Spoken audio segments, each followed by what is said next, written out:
You are part of the Rebel Alliance and a traitor. It's a bold strategy, Cotton. Let's see if it pays off for him. This is what the greatest thing about sports is. You play to win the game.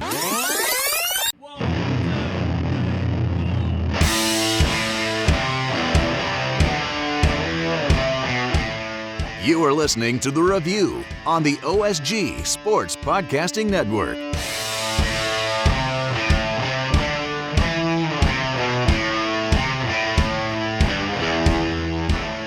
Hello, everybody, and welcome back to another episode of The Review. It's the Online Sports Guys College Football Podcast. I almost couldn't say podcast.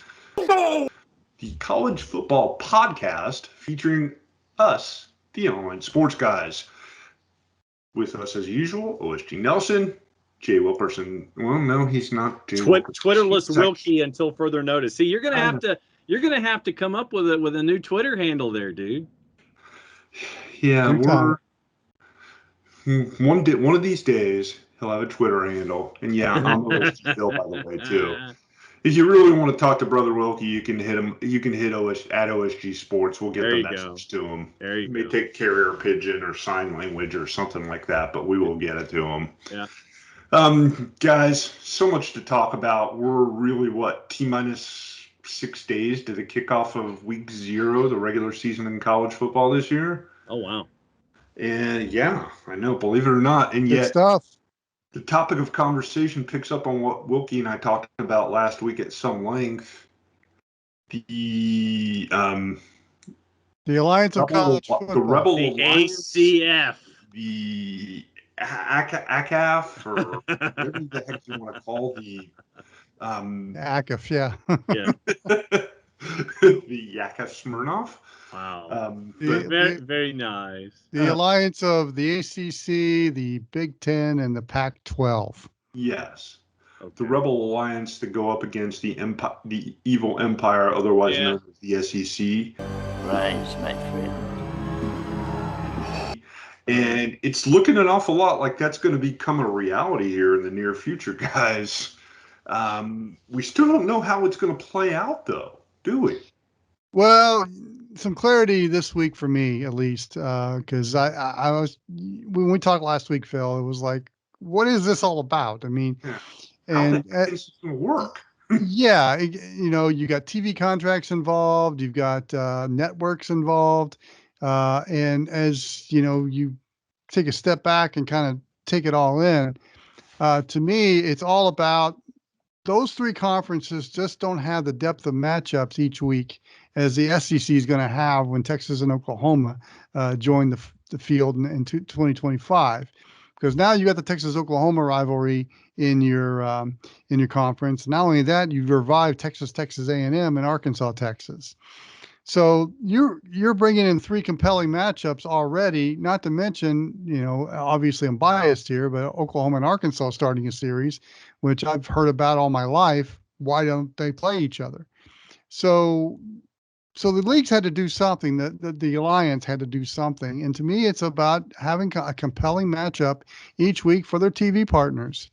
And, I would watch a USC Michigan game, and I would watch Oregon, Ohio State.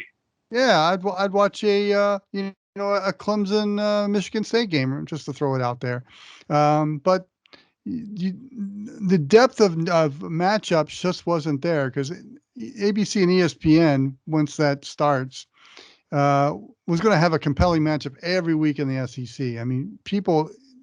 Vanderbilt and Mississippi State still gets a number, and it doesn't get that much of a number, but it gets. It gets a number, and Wake Forest and Duke maybe gets a hashtag. Yeah. That's it. So to me, it's all about compelling matchups for their TV partners. And you mentioned those compelling matchups. For every compelling matchup, because we're talking about three conferences, there are probably two, if not three, less than compelling matchups. And when you have teams that are in the B-, C+ and below, and they're, say, out west, and this is not meant to slight J-Dub's institution of higher learning. But let's just say that Wake Forest plays Utah at Rice-Eccles.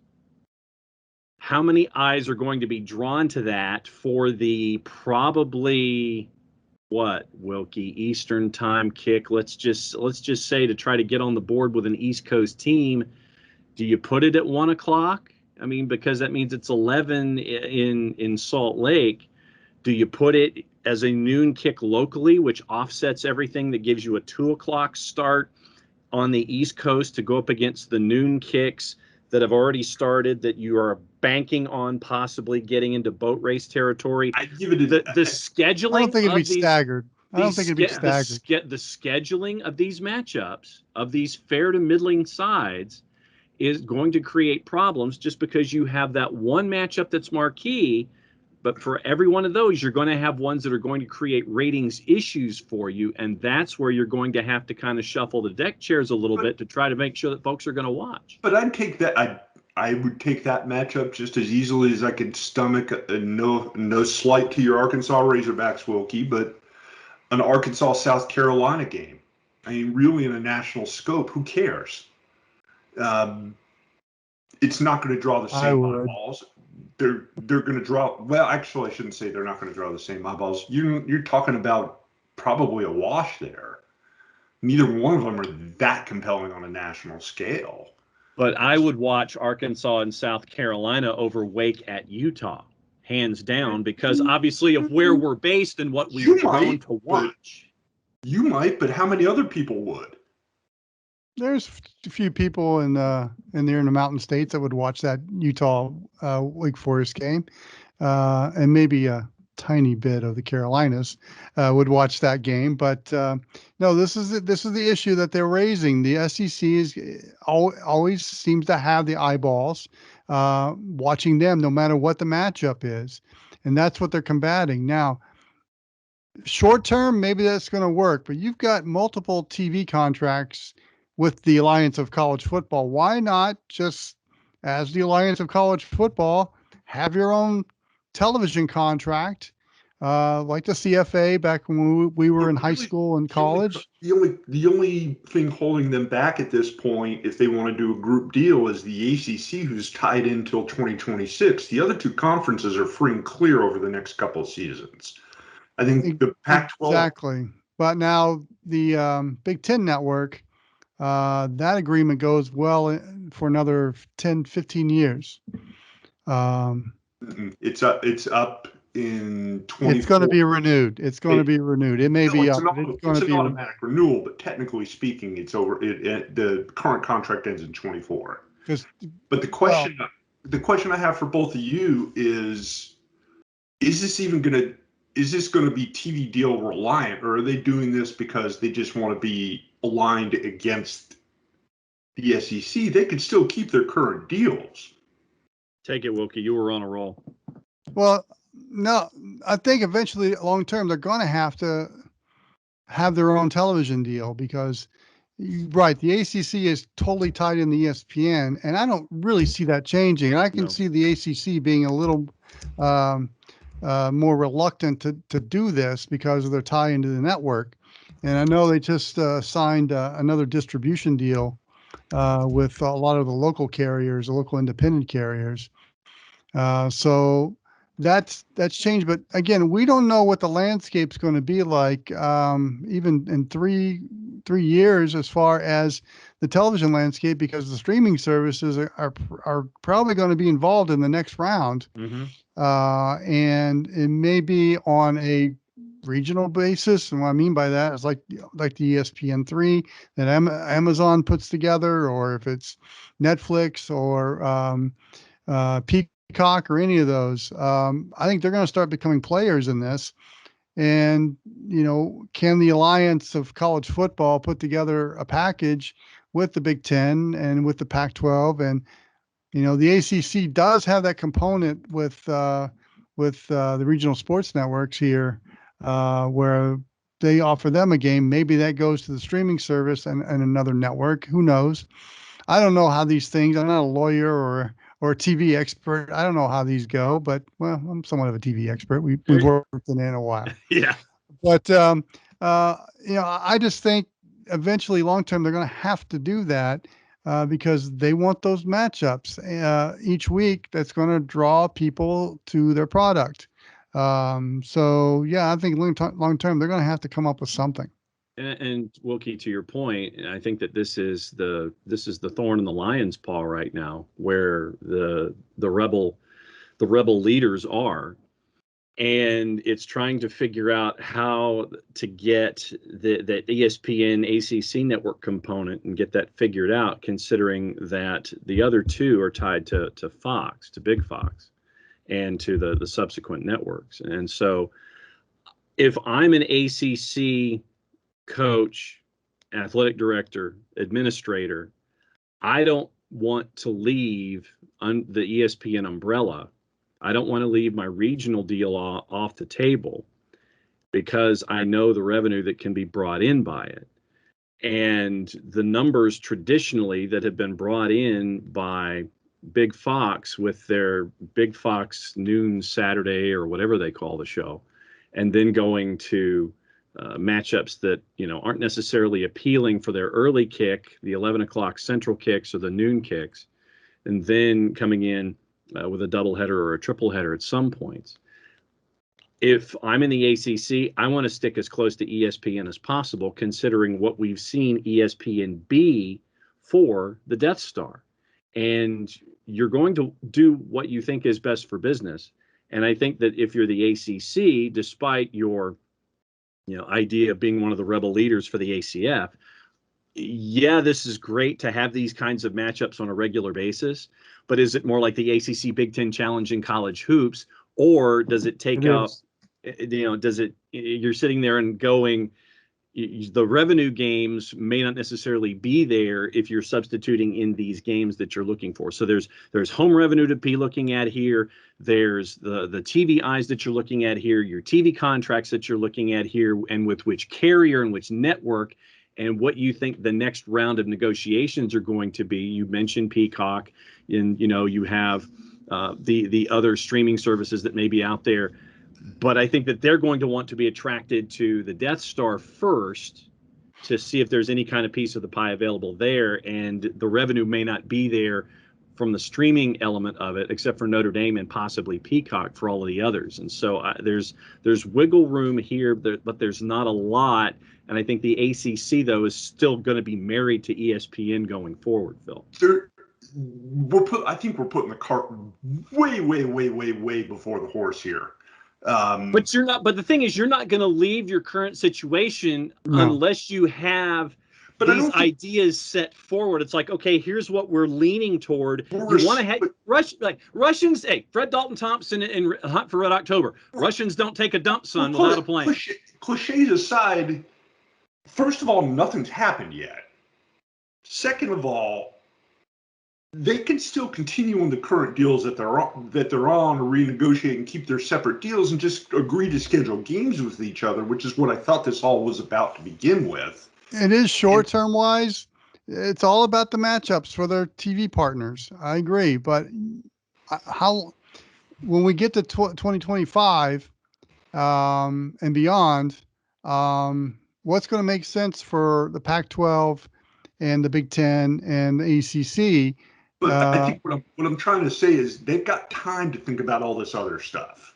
Right. They've got time and opportunity. That part's not going to go away. And the ESPN's got the Disney money to spend pretty much however they see fit.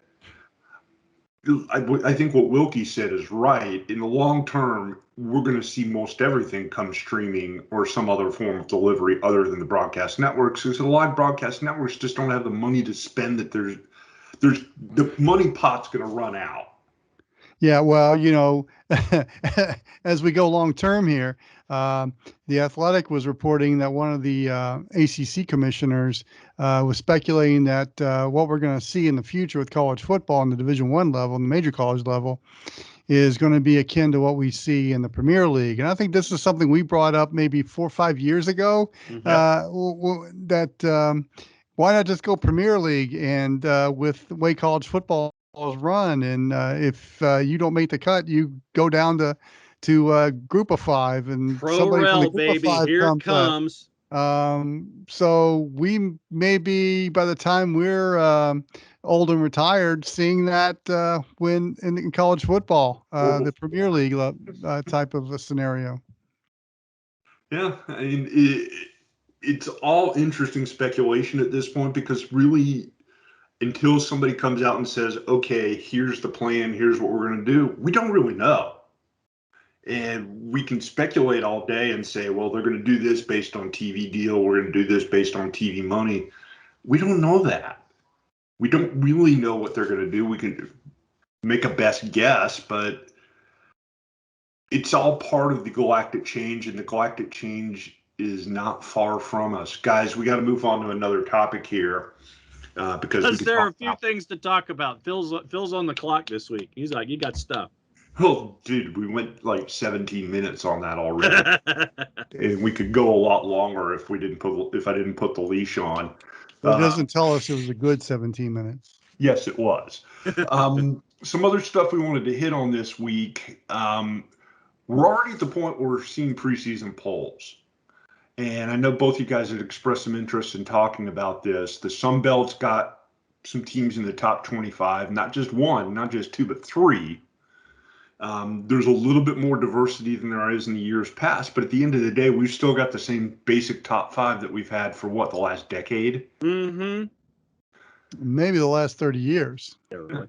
I mean, do you read anything into this? Is this just like, oh, it's great talking material for sports talk radio, or? Absolutely. Well, I mean, to me, I read into it that what we talked about all last year was about what the Sun Belt did to up their profile. Yes, and it has worked. It has worked. They're in the preseason poll, multiple teams for the first time ever. So I think it's easy to say that the Sun Belt and now the American are the two top leagues in the Group of Five. And the Sun Belt has done everything they needed to do to up that profile. They took on the big boys and won. And let's not discount that BYU and Coastal Carolina put together probably the most compelling college football game of the regular season last year and did it in 4 days' notice. Mm-hmm. So that league has earned every bit of their multiple teams in the top 25. And that, to me, is the best talking point of the entire preseason poll. But it's the same cast of characters in the top seven. It's good to see Iowa State up there. Matt Campbell has really upped that profile. These are all about who's the prettiest girl, the top 25 prettiest girls at the dance. That's what this is. And some of it's the same list. Some you were kind of nice to see some new blood in there. Some lists you had some of the new girls moving into the subdivision. You're sitting here saying, hey, she's cute and she's new. She just moved in down the street. John, one of the things that we talked about last week while you were away on assignment covering the Atlanta United game is one of the opening game that I think I might be looking forward to the most to see what happens. Texas and Louisiana. Billy Nathan's got a badass squad down there in Lafayette, Louisiana, and it would not shock me to see them come in and put some damage on the Longhorns.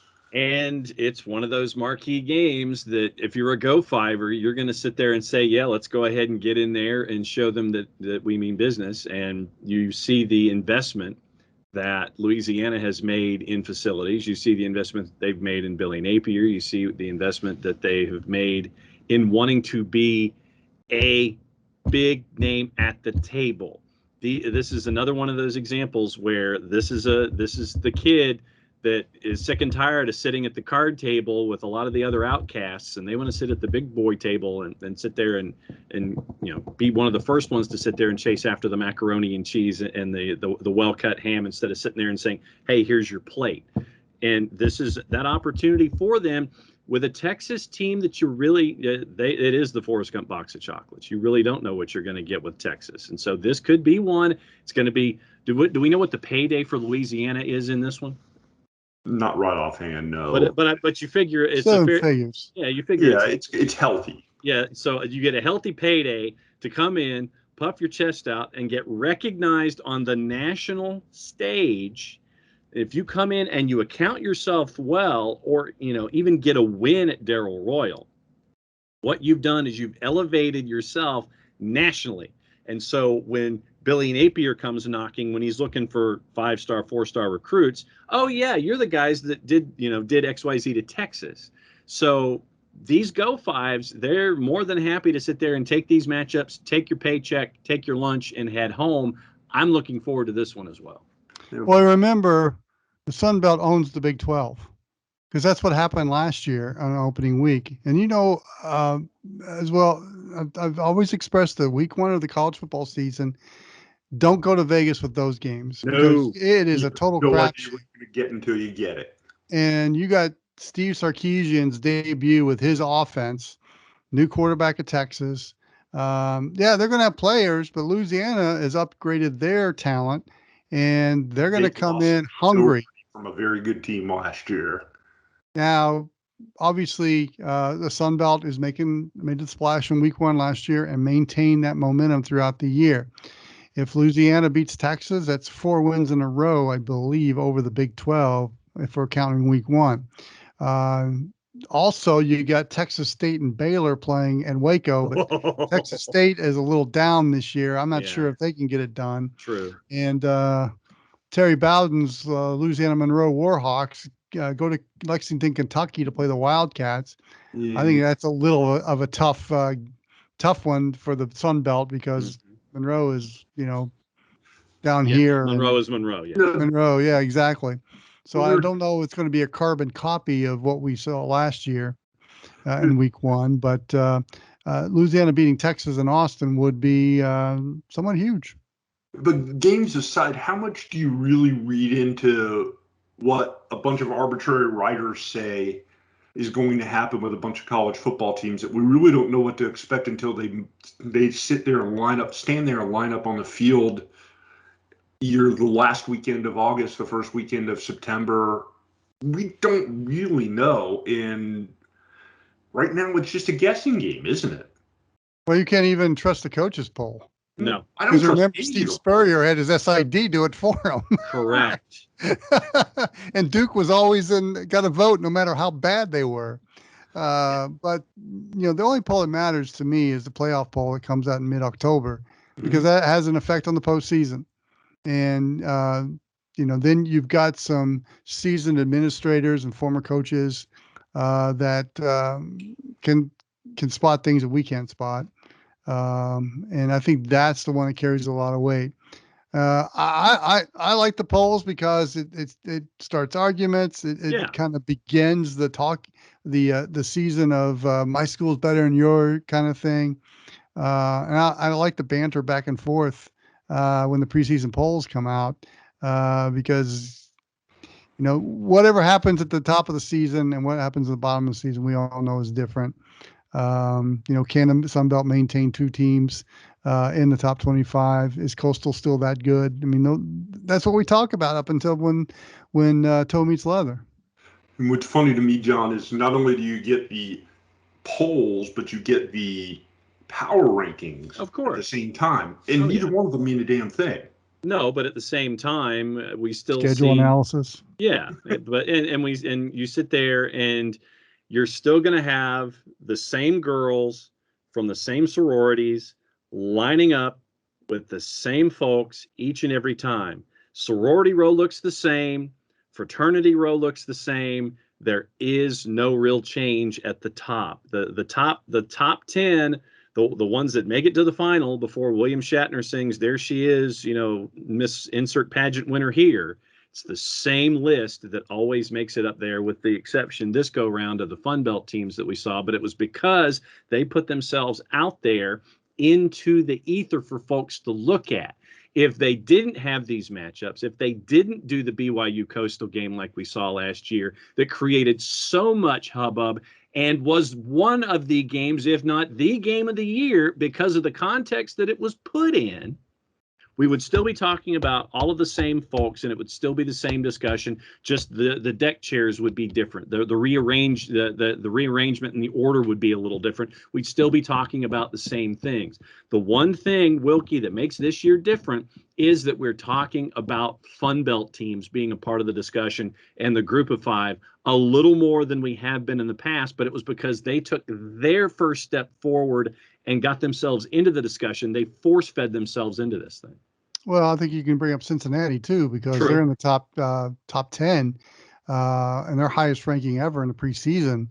And that's a program that hung with Georgia and probably could hang with majority of the Power Five top echelon and throw an upset here and there. I mean, they're legit, and I think, they're probably auditioning for a Power Five move as well. Mm-hmm. So they've done everything they need to do to up their profile. And here they are, a top 10 program, hoping they can maintain that and be that Group of Five team that perhaps sneaks into the playoffs. And it's going to be a tough road for them to do that. But, I think they got momentum going their way. I'll throw this one out here before we wrap up here in the first half of the review. Just one last question, which may or may not spark a 10-minute discussion. Careful. We talked earlier in the show about looking too far into the future. Mm-hmm. Do either of you think you could see a future where there are no longer polls and we go based on standings and we take that subjective element out of it? Because really, that's what polls are. It's the opinions of a bunch of people. And it's not always the right opinion. It's not always the fairest opinion. Sometimes it's just based on popularity or name recognition. And if you're going to go with these big mega conferences, what's to say you don't go based on performance? And if you have a 12-game playoff, what do you really need a poll for? You take the top teams in each of the conferences plus the runner-ups, and you're essentially dictating your playoff right there. Everybody else, if they go to a bowl game after that, if they don't make the playoff, that's just based on record and where they want to go. Do you really need a poll at that point? Well, look at it this way. There's how many other sports on the NCAA level that actually play for an NCAA championship, and every one of them has a poll. Mm-hmm. College baseball's got 6 polls. But just because they do it doesn't mean it's necessary. To me, it's a talking point for fans and for the media, and for the bloggers and for the internet writers, and that's what it's there for. It's no coach takes this seriously. It's just for the fans and for the other. It's for people like us that sit here and talk about it. The only poll that carries any kind of weight is the college football playoff poll, because it determines the postseason. Yeah, but as long as that's around, that's the one poll that does have some legitimacy to it. The NFL doesn't have a weekly poll. The NBA. Well, then let's come up with one. I would argue that it's not necessary. It's not needed. It's not going to change the discussion. Why not? I mean, you do your top. So you want to pull content. You want to take content away from what we do. It's not going to take content away from what we do. It's not going to change the top. The good teams are still going to be the good teams. The average teams are still going to be the average teams, and the crappy teams are still going to be the crappy teams. None of that's going to change. Am I right, John? I think you lost it. Polls will always be polls, because polls will always have talking points attached. It'll give folks things to talk about, and at the same time there will probably also be a sponsored element that will have things attached to them. So as long as folks continue to attach sponsors to them and it draws some kind of revenue as a part of the discussion, they will always be there. Hey, I used to vote in these polls for college football and for high school football. I kind of enjoyed it. I got my opinion out there. So it's one of those things that has been tradition since the 30s. We've had so many traditions like that go away for whatever reason. I'd like to keep this for a while. Well, before I throw it to break, I'll throw it out to anybody here that's listening at home or watching this on YouTube at our OSG Sports YouTube page, or on the OSG Sports phone app, or Facebook, or Twitter, or however you found what we're broadcasting here. What do you think? Do you think polls are necessary? If so, why? Explain it. Let us know what you think about it. Reach out. Good topic to discuss. John doesn't let an episode go by where he doesn't do the Dr. Evil thing with the phone, so let him do that for a couple. Count Floyd, Monster Chiller, App Theater. There you go. Thanks, Count Floyd. What we're here for. What a perfect way to toss it to the break. When we come back in the second half of the show, we're going to talk previews. We got a lot of ground to cover there because we're coming up on game action here really, really fast, way too fast. All that and more when we come back in the second half of the review. You are listening to the review on the OSG Sports Podcasting Network.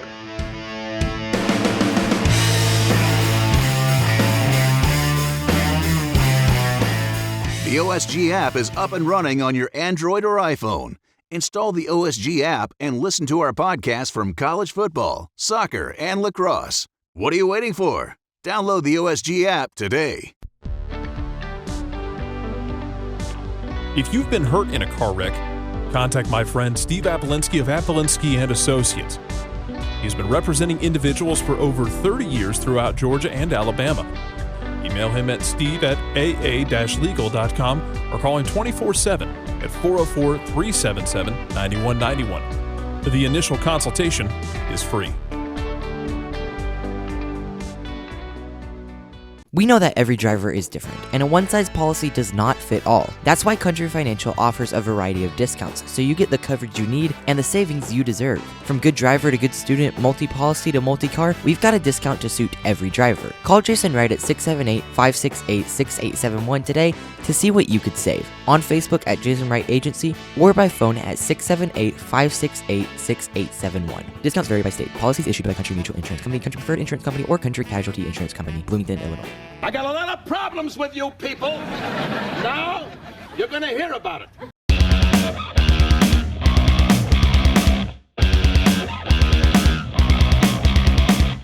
Congratulations, you have made it to the second half kickoff. This is the review. It's the Online Sports Guys College Football Podcast, where us, the Online Sports Guys, talk college football. Brother Wilkie over here, OSG Nelson, me OSG Phil, we OSG Sports. You speak English very goodly for the second segment. Nicely done. I'm going to say going caveman on us. Yes, it makes it much easier. That way I don't stumble across my words like I did in the first half of the show when I started the open. Hey, you're warmed up now. Subject agreement. The word verb is Guys, left out. so much we covered. So much ground we covered in the first half of the show. We're 6-7 days away from kickoff of the 2021 college football season. We got to get through some previews. We'll kind of hit a little bit on a couple of the conferences that are left, and we will start with the biggest, baddest one of them all, the SEC. The Death Star. The evil empire, their own selves. They are circling. Games kickoff. It starts, every conversation SEC starts with two teams, really, Alabama and Georgia, and even more so than the two, it's the one, Alabama. Can anybody knock the king off their throne this year? No. Unless there's a rash of devastating injuries, I doubt it. Even with a new quarterback coming in, let's call him the $1 million quarterback. Alabama's still got the superior talent. Their line, both defensive and offensive lines, are elite. And you've got Nick Saban on the sideline. Well, what more do you want? John? I can't add anything to that. I mean, it's like what we talked about in the first segment. It's the same sororities and the same fraternities. They're going to be there leading into the season. Nothing much is going to change in that regard. And, trying to sit here and stare at the matchup against Miami, and just so you know, right now on September the 4th, The juice boxes are already out for this particular game. The orange and green folks are a plus 633 in the composite, courtesy of our friends at Odds Portal, to win this game. I still don't know what that means. It's basically what Odds Portal does. Because nobody's going to score 633 points. Well, no, but what it means is, if you bet $100 on Miami to beat Alabama, you'd get 633 back. Okay. Yeah. And so that's the number attached to Miami. Alabama right now is a minus 1,100, meaning that you would have to bet 1,100 to get 100. Yeah. So right now, prohibitive favorite out of the blocks. And Derek King is sitting there and looking at his NIL checking account, going, "That's okay by me. I like hockey." Can Alabama be gotten early? They've No. got Bryce Young, a freshman who's really not played at all. They've got a lot of new faces on offense. They've got a new offensive coordinator. It's the same system. I mean, the basic system of the offense at Alabama is never going to change. It's just some of the components might change. And I'm not disputing at the end of the year they're going to be a machine, but if they're going to be gotten, I think that they're going to be gotten. They're going to be gotten. There's two opportunities: September 8th at Florida, 18th at Florida. Mm-hmm. Possibility there, but I just think Alabama's got superior talent than the Gators right now. And October 9th at Texas A&M. The thing that I would bet on Alabama for is Nick Saban doesn't lose to his former assistants, and he ain't going to lose to Jimbo in that game. No. Although Texas A&M, I think, is going to be a damn good football team. They've got LSU on November 6th. That game's in Tuscaloosa, and I think LSU's going to be better, but I don't think they're going to be able to pull off that kind of upset. Yeah. We'll see where they are on November 27th when they go down to Auburn. I mean, that's a rivalry game. Mm-hmm. And rivalry games to me are tough to, Brian Hardison in his first year, let's see where they are. But John, you're very close to that rivalry, Mm-hmm. Anything can happen. And, Yes. First week of a regular season and rivalry games are tough for me to predict. Yeah, and especially on the Plains when you have a first-year head coach and how he responds to a first year where he is no longer one of the big dogs in the Go Five. He has now stepped into the conference right now at the top of the Power Five. And how is this season going to be for Brian Harsin and the staff that he's brought in from Boise? So it will be interesting, and I want to see how that rivalry game is. I don't know if Harsin thinks outside the box in as many dimensions as Gus Malzahn does when it comes to bringing stuff out of the back of the playbook and needing it to make Nick Saban outthink his situation in a key moment. And so I think that this whole season will be an adjustment for Auburn with Tank Bigsby and everyone that's working their way in now. You have questions at the quarterback for Auburn. Who's going to start? Is it going to be 1A and 1B? And how much chaos does that create with having two guys that you're thinking are going to be getting quality reps? I just think that it's Alabama on one side, Georgia on the other side. Nick Saban does not lose to his former assistants. So therefore, for me, it's Alabama 1, Georgia 2, and then everybody else falling in line. Well, since we've already hit Auburn and Alabama here, Alabama and Auburn, depending on your perspective. Exactly.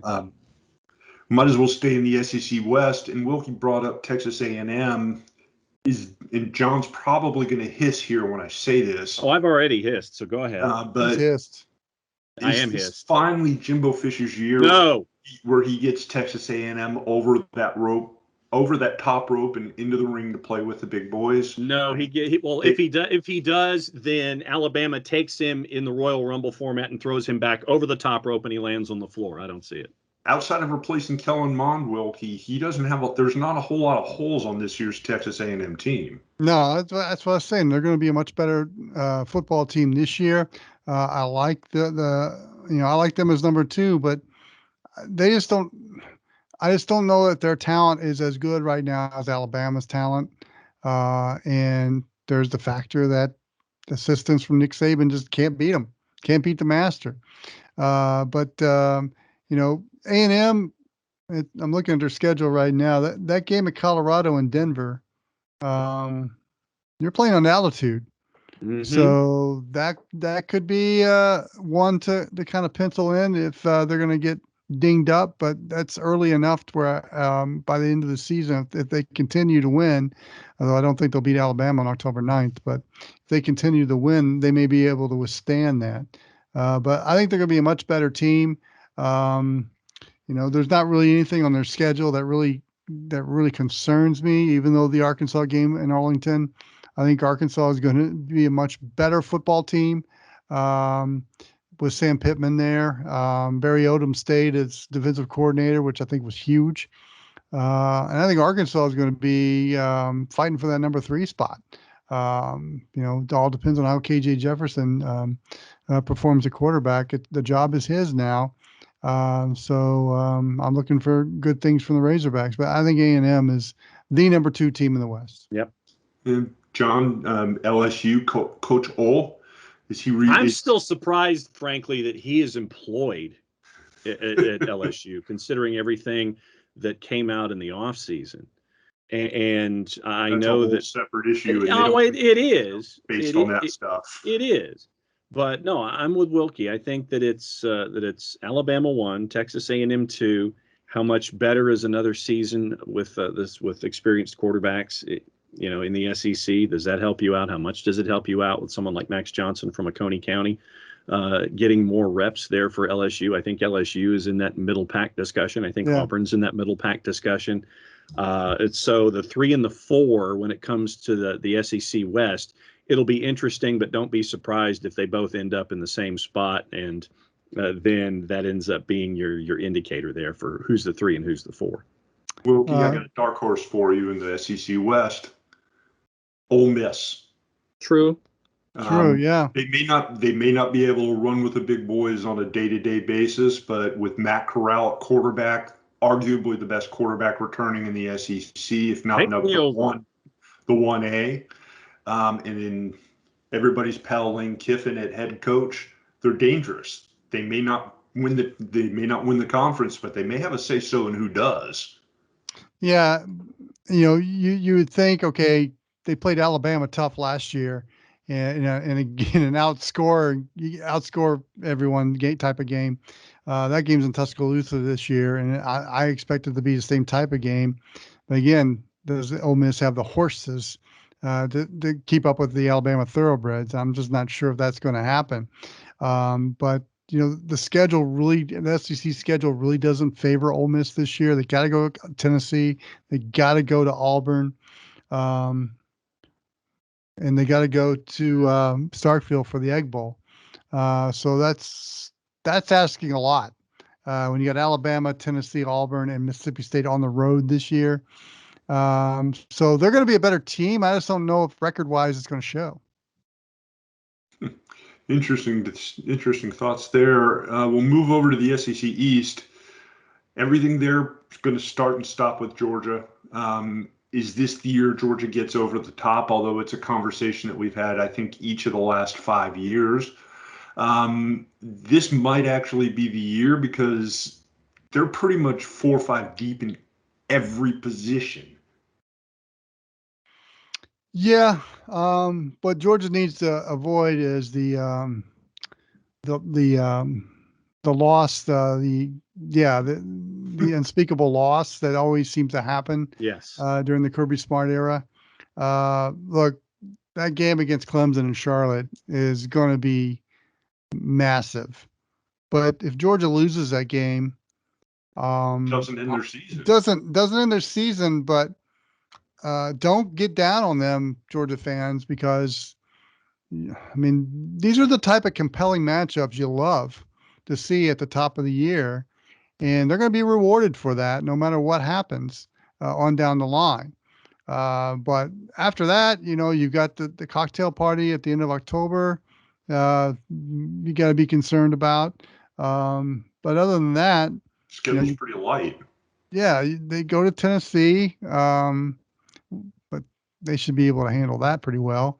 And they're going to go to Bobby Dodd Stadium and play the Yellow Jackets.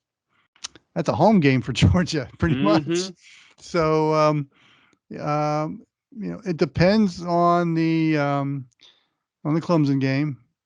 They're still going to have a wide margin of error if they lose that game. But Georgia to me is the class of the East. Yeah, I just, if there's, and this is the thing that we always know about polls. There's that word again. There's your P word.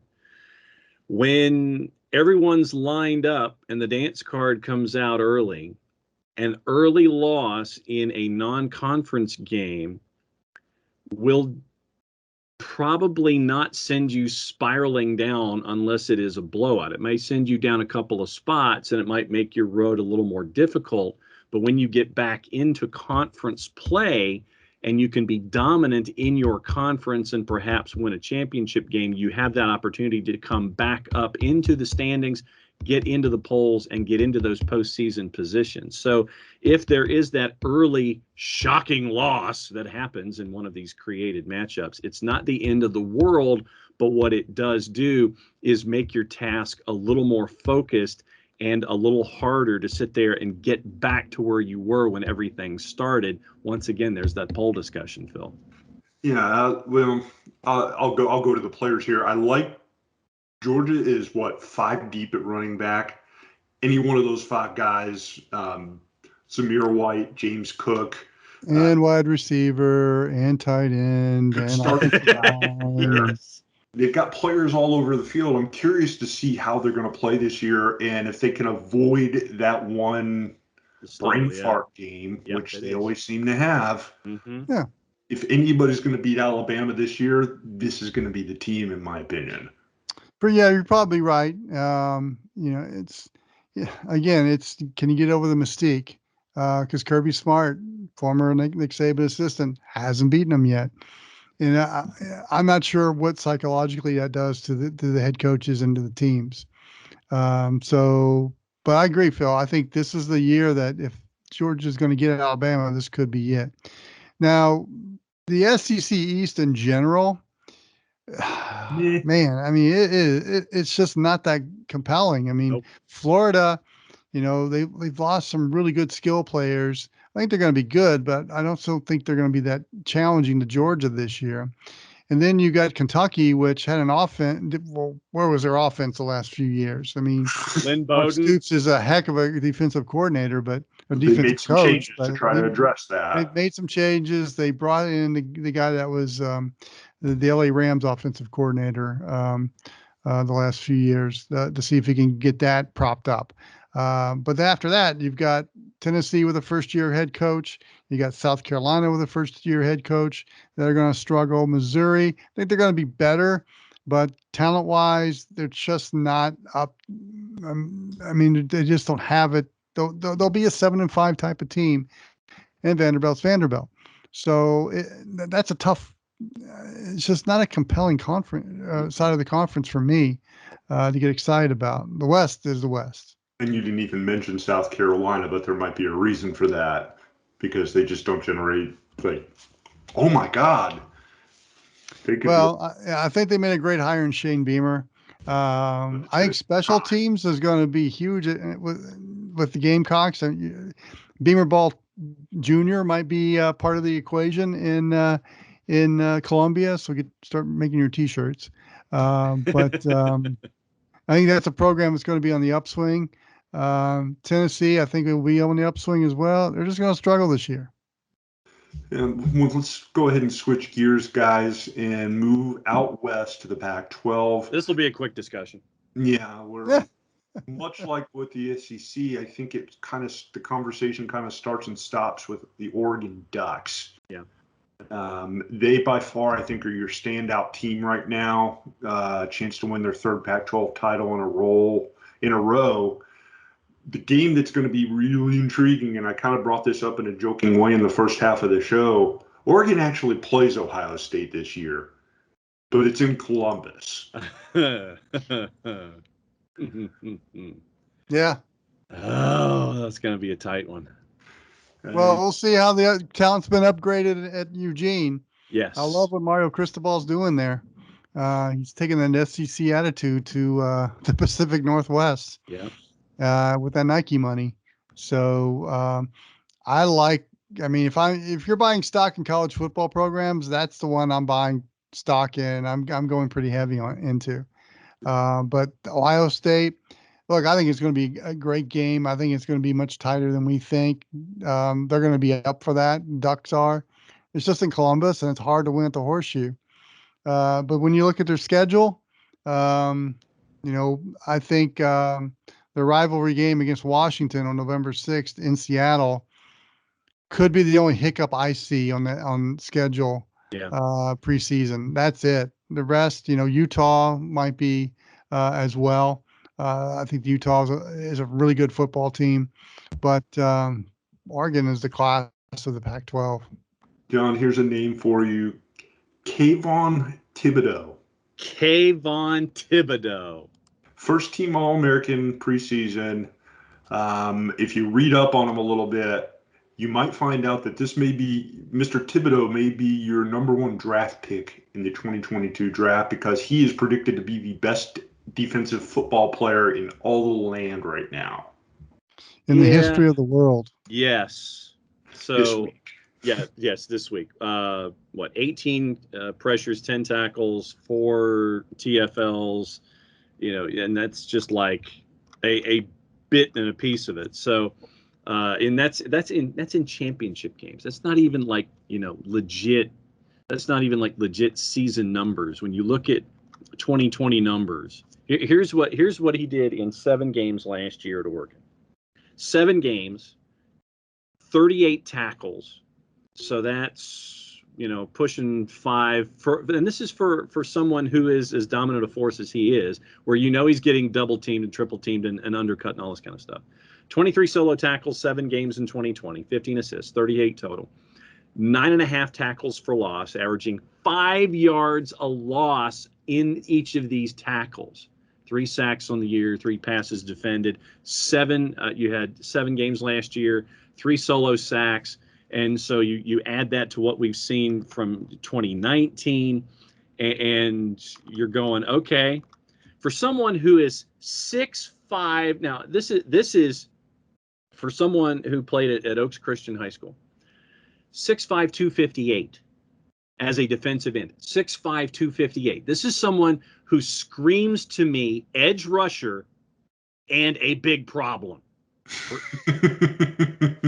Huge problem. For anybody that wants to come after him.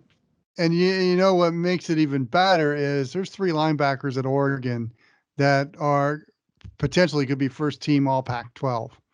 I mean, that has been a point of emphasis for the Ducks since Mario Cristobal got in there, that defensive side of the ball. And he's come up with not only Thibodeau, but 3 other linebackers. One among those, Noah Sewell, that are going to come in and make an impact. And so if Thibodeau doesn't get you, he's got some help who are with a talented group of linebackers. And this is why I think Oregon I buy a lot of stock in Oregon because they're paying attention to that side of the ball and they're getting players. And, he had a chance to be with the Zen master, Nick Saban, and pick that from that brain about how you build your program. And that's what I love about what he's doing at Oregon. He's going with the lines, offensive and defensive lines, which has pretty much been ignored by Pac-10 programs other than USC over the years. So, there's some really good, fine players in Eugene, Oregon. Got to talk about a name that's going to bring back memories for anybody who's followed college football for a good long period of time now. At the University of Washington, incoming freshman to watch, Sam Heward. You heard me. Son of Brock. Brock Heward? Another Heward coming through the University of Washington. Man, I feel a couple more ticks on the driver's license there.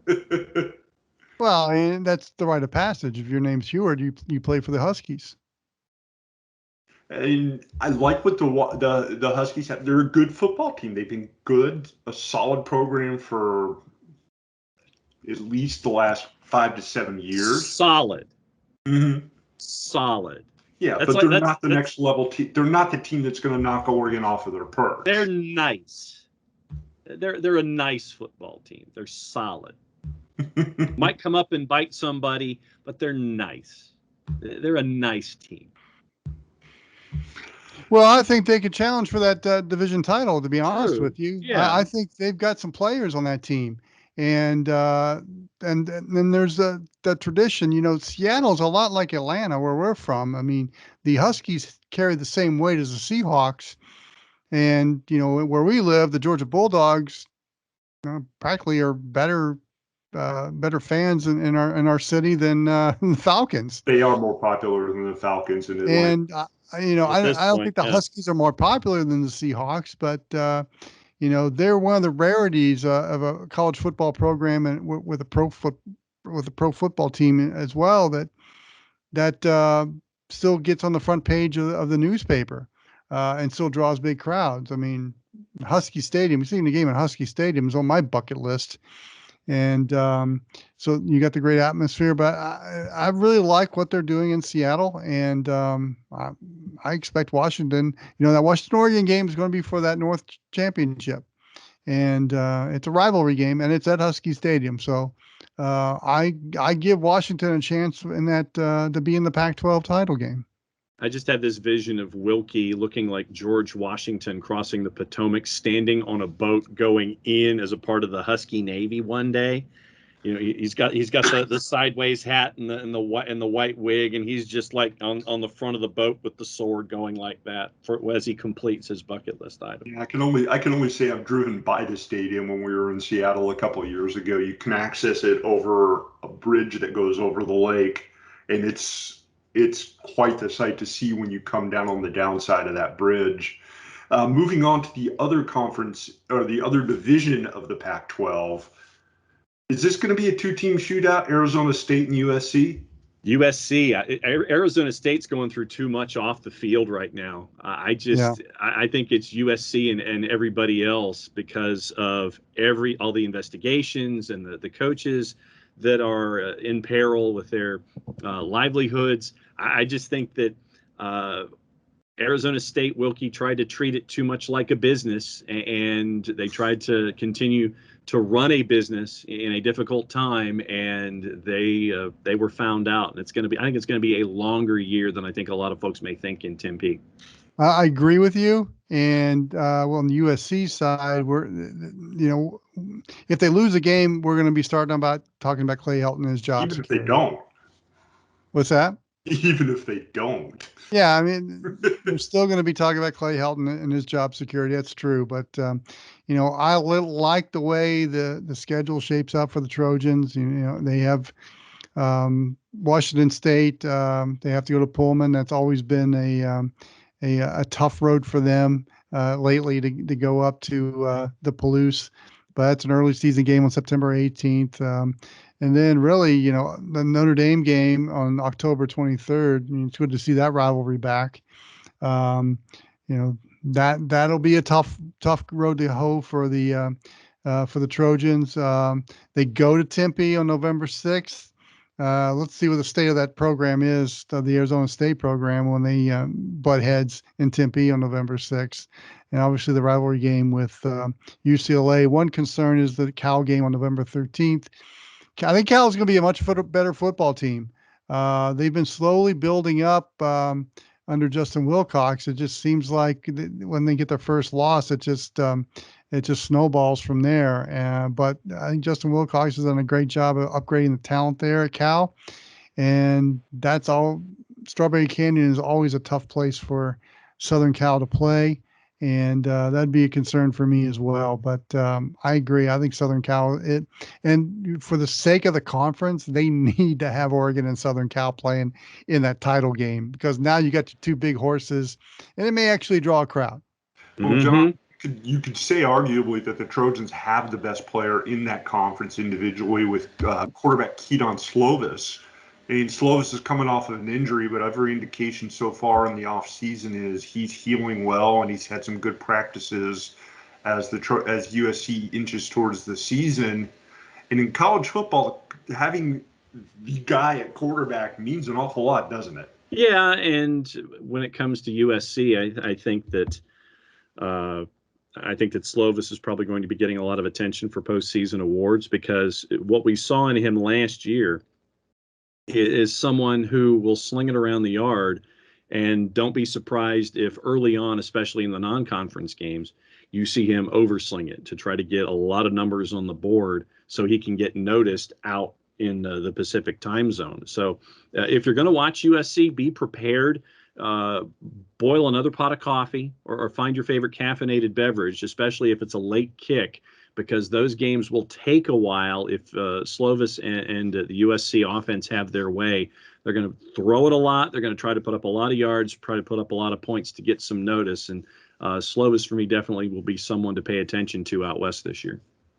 You know, offensive line was a problem for the Trojans last year. Mm-hmm. If they have improved on that, and what I understand that's pretty good offensive line now. Yep. Slovis is in for a monster year, and we're going to be talking about him on the Heisman Trophy race as well. So what I'm excited about, though, is Keontae Ingram is on Southern Cal's team this year. He transferred in from Texas. I think he's going to be an X factor for that offense. Yeah, that guy can flat out play, and he's going to add a big boost to that Southern Cal offense. Anything jump off the page for you guys between the other teams in that division? Utah, UCLA, Colorado, or Arizona, and for that matter, we really didn't touch on Stanford in the other division. Anything jump off there? Or are you talking about some programs that are kind of in the middle of the pack? I look at it as USC, Oregon, and everybody else, and it's just, bless you, with everything that we've talked about in this particular conference. You've got the A, the A-, the B+ folks, and then there's a lot of okay. And so for me, there's just a lot of okay there when it comes to everybody past the USC mentions and the Oregon mentions, and Washington possibly being a part of that discussion. Wilkie, for me, it's like 3 yes, and then Well, I really want to like Cal this year because I love what Justin Wilcox has done there, and the way he slowly upgraded that talent.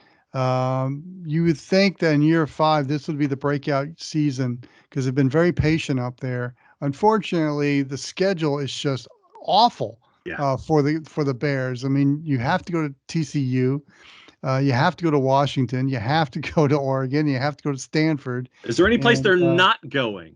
Yeah, exactly. So, I mean, that's a tough. That's a death march right there. But I think they're going to sneak up on someone and probably bite a couple of those teams in the backside. I don't see it happening against Oregon, although I wouldn't be surprised if it happened. Yeah. But again, I really like Cal this year, but I just think they're a 7-5 team right now with that kind of schedule. Stanford's going to be Stanford. They're going to beat someone they're not supposed to beat. They're going to be up there in the polls. And I think David Shaw is an elite coach. I really do. To do what he's done at Stanford, I think he gets the most out of his players and knows where to put the players in position where they're successful. But I just think there's just too many gaps in talent there for the Cardinal to be able to challenge the Ducks. But really USC to me, they're close to being the USC that we knew and loved. And maybe perhaps Clay Helton is the right coach for that program right now. You know, he's just not one of these guys that dazzles you, and you got to have some dazzle and beat the coach in LA. And that's Southern Cal, which is a gold standard program out west. But it's between USC and Oregon this year. Yeah, I think to wrap things up here with the Pac-12, I think it would be really, really good for the Pac-12 to see Oregon and USC shine this season. A conference that needs attention, that needs some love on a national level. Those two programs have the opportunity to provide that. Guys, what do you say we put a wrap on things here? We've talked for quite a while. Yes, we did, because there's a lot to talk about. Yes, there is. Before we sign off, though, a handful of games coming up this Saturday. Nebraska at Illinois to kick off the season. UConn at Fresno State. Hawaii at UCLA. UTEP plays at New Mexico State. And Southern Utah at San Jose State.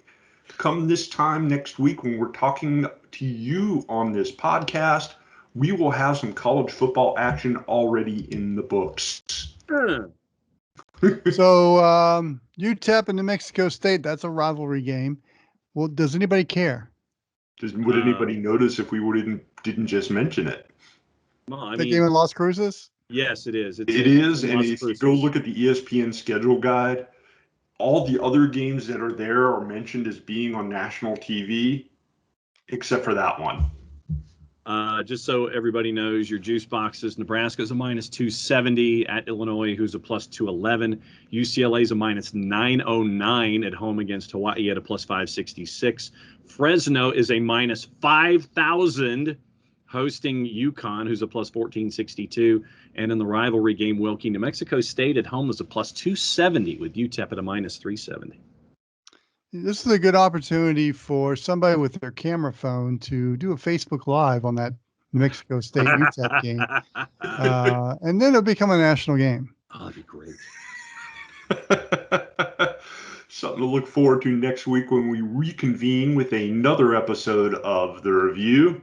Thanks for sticking around. We've kind of talked for a long time. As John said, there was a whole boatload of crap to talk about. Boatload of crap. That's a visual I don't need.